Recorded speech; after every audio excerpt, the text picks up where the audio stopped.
વડોદરાથી સમાચાર મળ્યા છે કે શહેરના સમતા વિસ્તારમાં શ્રી હરિ સત્સંગ સેવા સમિતિ દ્વારા 29મી વાર્ષિક ભગવાન શ્રી અયપ્પા પૂજાનું 2 દિવસીય ભક્તિમય આયોજન કરવામાં આવ્યું હતું।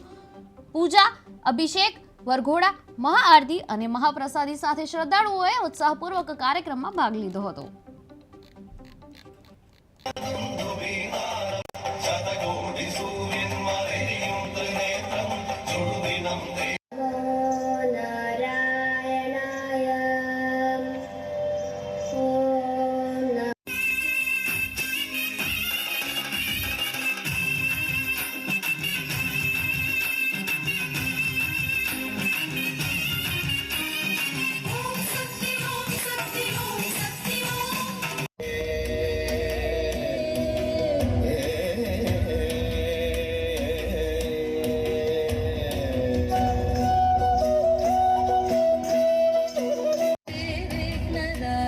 भजे